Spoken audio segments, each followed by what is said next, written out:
नमस्कार विद्यार्थी मित्रांनो, मी राजश्री देशपांडे. मी तुम्हाला 4th सेमचा ह्युमन रिसोर्स मॅनेजमेंट म्हणजेच मानव संसाधन व्यवस्थापन हा विषय शिकवणार आहे.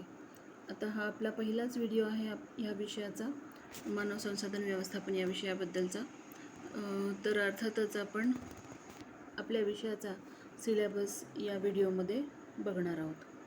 तर एकूण 5 युनिट आपल्याला सिलेबससाठी असणार आहेत. तर त्यातला पहिला युनिट आहे introduction to human resource management, मानव संसाधन व्यवस्थापनाची ओळख. तर जसा आपण प्रत्येक विषयाबद्दल बघायला गेलो तर शक्यतो पहिला युनिट हा खूपच बेसिक स्वरूपाचा असतो. सब्जेक्ट विषयी म्हणजे विषयासंबंधात बेसिक गोष्टी त्यामध्ये सांगितलेल्या असतात. तशाच प्रकारचा हा आपला पहिला युनिट आहे.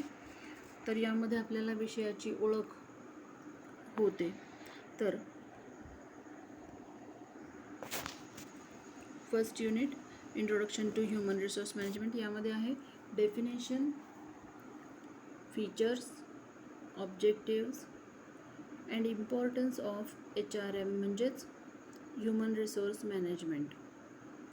तर या युनिटमध्ये आपल्याला सुरुवातीला मानव संसाधन व्यवस्थापनाची व्याख्या, वैशिष्ट्य, उद्दिष्ट आणि महत्त्व अभ्यासायचे आहे.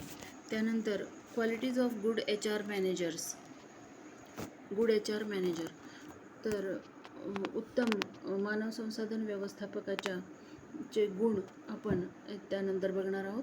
त्यानंतर changing role of HR manager, human resource manager म्हणजेच मानव संसाधन व्यवस्थापकाचा ची बदललेली भूमिका असं बीट आहे त्याच्यानंतरचं. त्यानंतर issues in HRM, issues in human resource management.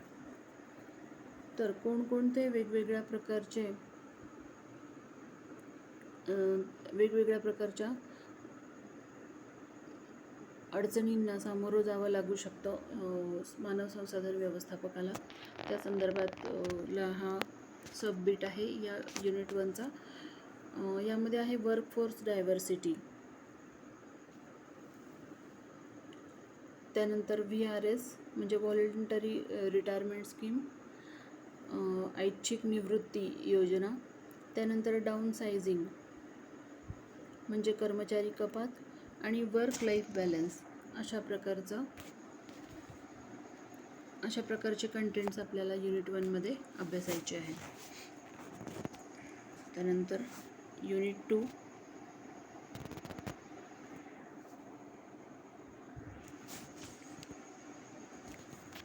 तर हा थोडासा व्हास्ट असलेला आपला युनिट आहे. तर तो म्हणजे human resource planning and procurement. तर यालाच मानव संसाधन नियोजन आणि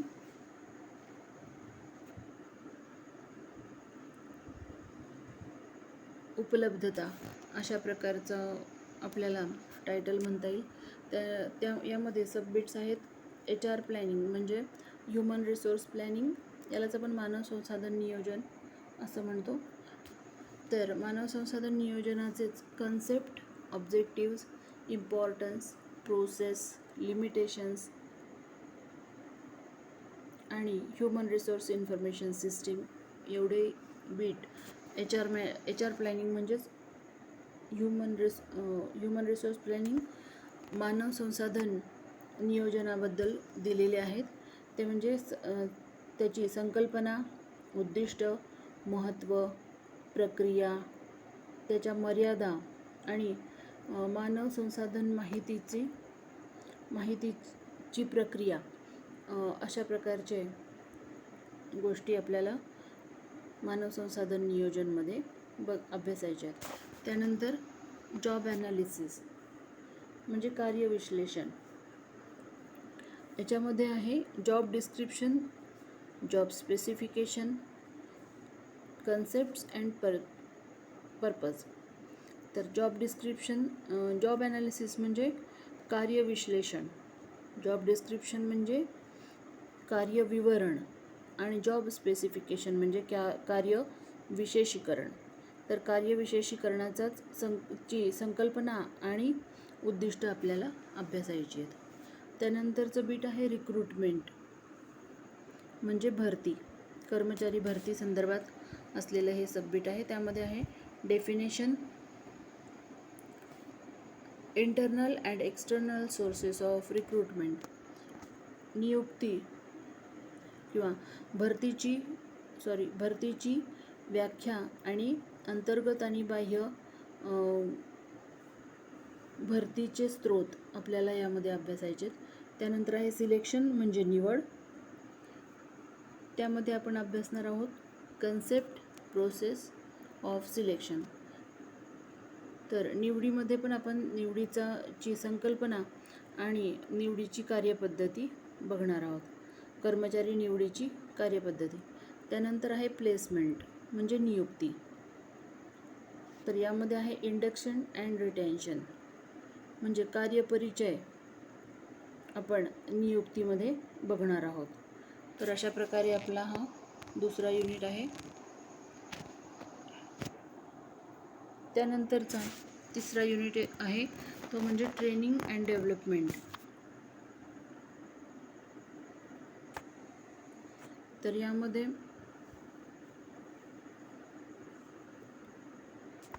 सबबिट आहेत meaning and objectives of training,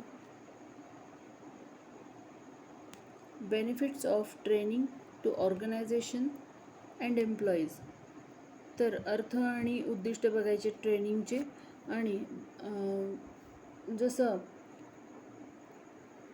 training दिल्यानंतर त्या व्यक्तीला जसा फायदा होतो असतो, त्याचबरोबर तो व्यक्ती ज्या उद्योग समूहामध्ये काम करत असतो त्या उद्योग समूहाला पण त्याच्या ज्ञानामध्ये पडलेली भर ही उपयुक्त ठरत असते.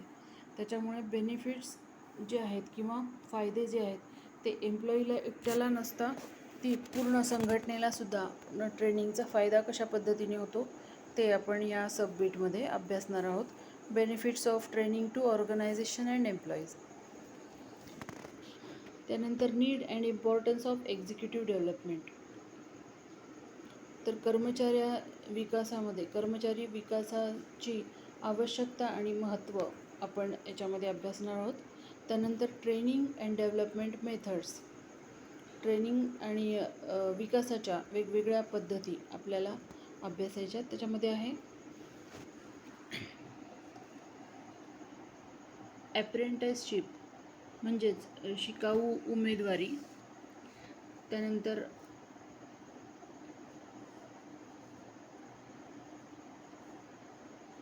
अंडरस्टडी. त्यानंतर job rotation, vestibule training, case study, role playing, coaching and mentoring. तर हे सगळे जे प्रकार आहेत त्याला आपण मॅनेजमेंट डेव्हलपमेंट गेम्स असं म्हणतो.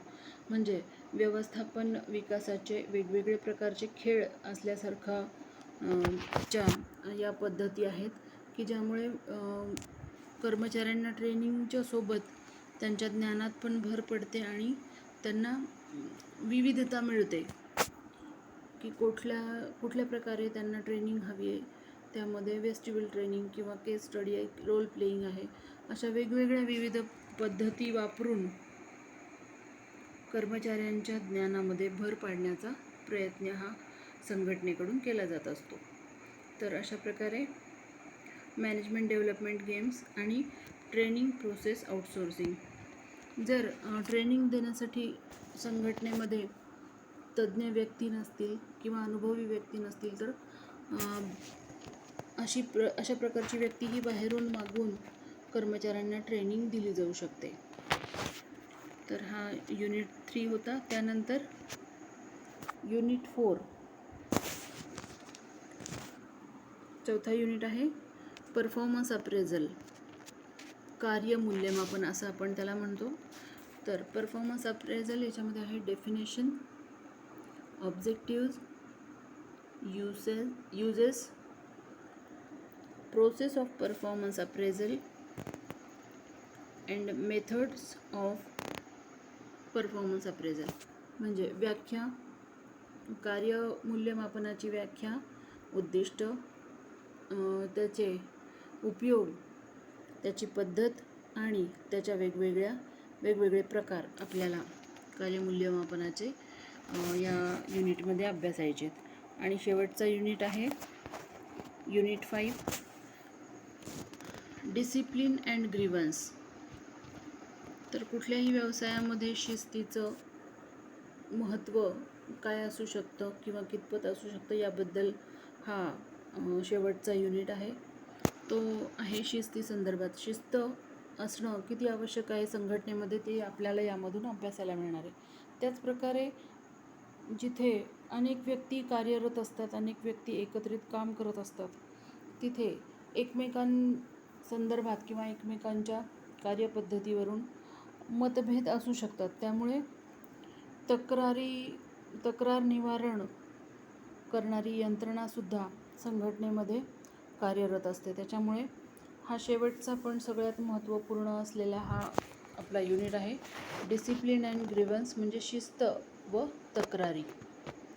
तर यामध्ये आपण अभ्यासणार आहोत nature and objectives of discipline, शिस्तीचं स्वरूप आणि त्याची उद्दिष्ट, कॉजेस ऑफ इनडिसिप्लिन, बेशिस्तीची कारणे, principles and procedure for disciplinary action,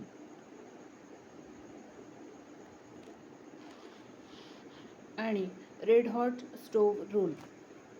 त्यानंतर ग्रीव्हन्स म्हणजे तक्रारीचा आपल्याला समजून घ्यायचा अर्थ म्हणजे मीनिंग. त्यानंतर कॉजेस, कारणं काय आहेत तक्रारींची, आणि ग्रीव्हन्स हँडलिंग मेकॅनिझम म्हणजे तक्रार निवारण यंत्रणा संघटनेतली. तर अशा प्रकारे 5 युनिट आपल्याला आपल्या या विषयामध्ये अभ्यासायचे आहेत मानव संसाधन व्यवस्थापनमध्ये. तर हा आपला पहिला व्हिडिओ होता. आता पुढच्या व्हिडिओपासून आपण प्रत्यक्ष सिलेबस म्हणजे युनिट 1ला सुरुवात करणार आहोत शिकवण्यासाठी. तर या व्हिडिओमध्ये आपण इथेच थांबूयात. थँक्यू.